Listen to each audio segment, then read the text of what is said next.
बहुत समय पुरानी बात है। जनकपुर नाम का एक राज्य था जहां मान सिंह नाम का राजा राज करता था। राजा बहुत ही नेक और प्रजा प्रिय था। उनकी एक ही संतान थी, राजकुमारी मीरा। वह भी अपने पिता के जैसे सबसे प्यार करती। किसी का दुख उससे देखा नहीं जाता था। राजकुमारी मीरा के कक्ष में एक जादुई आईना था जो उससे बातें करता। मीरा दिन भर की बात उससे करती और उसकी राय लेती। ऐसे ही दिन बीतते गए। अब राजकुमारी मीरा की शादी की उम्र हो चली थी। राजकुमारी की खूबसूरती की चर्चा दूर दूर के राज्य में होती थी। राजकुमारी एक दिन अपने आईने के पास बैठी थी। तभी आईना जोर जोर से हंसने लगा। उसे हंसते देख राजकुमारी ने कारण पूछा, पर आईना जोर जोर से हंसता रहा। राजकुमारी ने अपनी माँ को सारी बातें बताई। रानी ने आईने से उसके हंसने का कारण पूछा। फिर आईना हंसते हुए बोला, राजकुमारी की शादी एक मुर्दे से होगी। क्या बकवास कर रहे हो? आईना फिर हंसकर बोला, राजकुमारी की शादी एक मुर्दे से होगी। रानी जानती थी कि आईने की बात झूठी नहीं होती। वह डर गई, पर किसी को इसके बारे में जानकारी नहीं दी। ऐसे ही दिन बीतते गए। राजकुमारी की स्वयंवर की तैयारी होने लगी। कल राजकुमारी का स्वयंवर होने वाला है। बड़े बड़े राजमहलों से राजकुमार आने लगे। पूरा राजमहल सजकर तैयार हो गया। राजकुमारी और महारानी दोनों बहुत परेशान हैं। जब भी आईने के पास जाती, आईना जोर जोर से हंसने लगता। आधी रात को महारानी राजकुमारी मीरा के कक्ष में आती हैं और राजकुमारी मीरा को अपने साथ लेकर बिना किसी को बताते चुपचाप राजमहल से निकल जाती हैं। चलते चलते दोनों एक घने जंगल में पहुंच जाती हैं। दोनों को चलते चलते बहुत प्यास लगती है। दोनों को आगे चलने पर घने जंगल के बीचों बीच एक सुनसान नगर दिखता है, संपन्नता से भरा, पर वहां जीव के नाम पर एक परिंदा भी नहीं दिखता।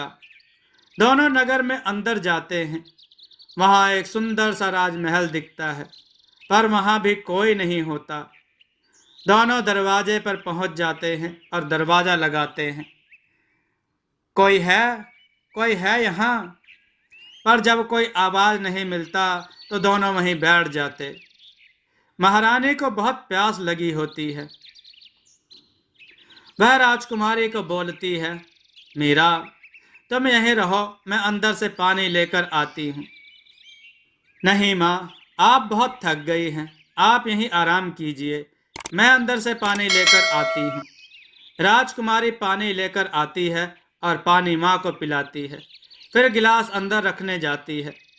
राजकुमारी अंदर जाती है, तभी दरवाजा जोरदार आवाज के साथ बंद हो जाता है। राजकुमारी दौड़ती ही जाती है। बहुत कोशिश करने के बाद भी दरवाजा नहीं खुलता। महारानी और राजकुमारी दोनों वहीं बैठकर रोने लगती हैं। महारानी बहुत कोशिश करती है दरवाजा खोलने की, पर जब नहीं खोल पाती तो हार कर वापस रोते रोते अपने राज्य वापस चली जाती है। इधर राजकुमारी महल में वापस जाती है। वहां महल में सारी समृद्धि थी। राज से महल सजा हुआ था, पर वहां कोई नहीं था। राजकुमारी अपनी नियति मान वहीं रहने लगती है। राजकुमारी देखती है कि वहां एक कमरा है जो बंद है। ऐसा लगता है जैसे सदियों से कोई उधर नहीं गया हो। राजकुमारी वहां जाती है, दरवाजा खोलती है और अंदर जाती है। वहां का नजारा देख उसकी आंखें फटी रह जाती हैं। वह कमरा सभी कमरों से बड़ा था, पूरी तरह सजा। वहां एक पलंग पर एक राजकुमार राजसी पोशाक में सजा सोया था, जिसके आसपास चारों तरफ बड़ी बड़ी घासें उग गई थीं। राजकुमार को तेल में लिटाया गया था, उसके पूरे शरीर में लेप किया गया था। राजकुमारी मीरा अब ज्यादा समय राजकुमार के पास ही बिताती। वह अपने सारे काम कर राजकुमार के पास आ जाती और उसके पास बैठ उसके शरीर से घास साफ करती। यह उसका रोज का काम बन गया था। एक दिन राजकुमारी बैठी थी, तभी किसी की आवाज उसके कानों में पड़ी, वानी ले लो, वानी ले लो, वानी। राजकुमारी सोचती है, इस महल में कोई काम तो नहीं है, पर अगर वानी आ जाए तो उसका मन भी लगेगा।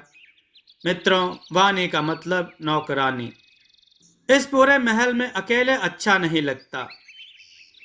वह बाहर आती है और अपने हाथ के कंगन दे वानी खरीद लेती है।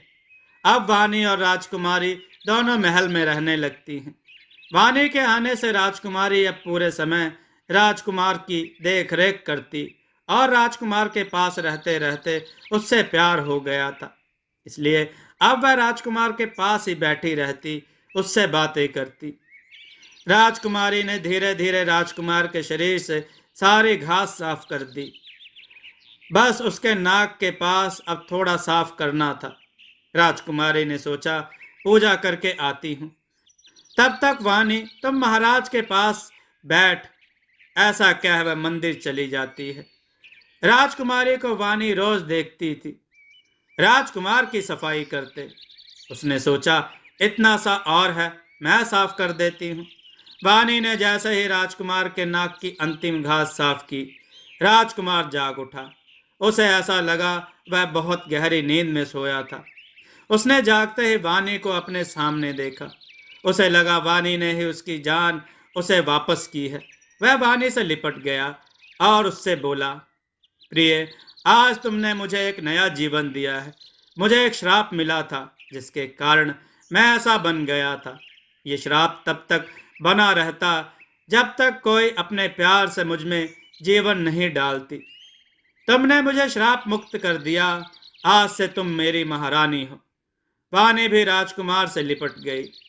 जब थोड़ी देर में राजकुमारी वापस आई तो देखती है राजकुमार जिंदा हो गया है। राजकुमारी दौड़ती हुई उसके पास जाना चाहती है। तभी वानी महारानी की तरह सजी सामने आ जाती है। राजकुमारी को कुछ समझ नहीं आता। तभी राजकुमार पूछता है, कौन है यह? वानी बोली, यह हमारी वानी है महाराज, हमने इसे महल की देखरेख करने के लिए रखा है। राजकुमार राजकुमारी को देखता है और उसकी सुंदरता को देखते ही रह जाता है। राजकुमारी चुपचाप वहां से चली जाती है। वानी और राजकुमार साथ रहने लगते हैं। अब वानी राजकुमारी को देखना भी पसंद नहीं करती है। ऐसे ही दिन गुजरने लगे। एक दिन कुछ काम से राजकुमार को पड़ोसी देश जाना पड़ता है। वानी अपने लिए वहां से गहने कपड़े लाने को बोलती है। राजकुमार वानी से भी जाते समय पूछता है, तुम्हें कुछ चाहिए? राजकुमारी बोली, आप सही सलामत वापस आ जाइए, यही हमारे लिए काफी है, हमें कुछ नहीं चाहिए। राजकुमार के जिद करने पर राजकुमारी एक गुड़िया लाने को कह देती है। राजकुमार कुछ दिनों बाद वापस लौटता है तो वानी के लिए बहुत से गहने कपड़े और वानी के लिए एक गुड़िया लेते आता है। राजकुमारी दिन भर अपने काम करती है, रात में गुड़िया से बात करती है। राजकुमारी मीरा बोली, का है मुंचुटी गुड़िया? गुड़िया बोली, हाँ हो, राजा की बेटी। राजकुमारी मीरा बोली, हाथ कंगन बेचकर हम खरीदी बानी, वानी भई रानी हम बनी बानी। गुड़िया बोली, हे राजा की बेटी, चुप रहो, तुम चुप रहो, फिर तोहरे राज, फिर तोहरे राज। ऐसे ही दिन बीतते गए। एक दिन राजकुमारी को बात करते दरबान ने सुन लिया। उसे बहुत अचंभा हुआ, ये बानी आखिर रोज रात को किससे बात करती है। उसने महाराज को यह जाकर बताया। महाराज को भी अचंभा हुआ, उन्हें ऐसी उम्मीद नहीं थी, उन्हें इन बातों पर विश्वास नहीं हुआ। फिर दरबान और राजकुमार एक योजना बनाते हैं। दोनों रात को मीरा के कमरे के पास छिप जाते हैं। मीरा अपने कमरे में आती है, फिर वह गुड़िया से बातें करने लगती है। आवाज सुन राजकुमार गुस्से से भर जाता है और मीरा को दरवाजा खोलने को कहता है।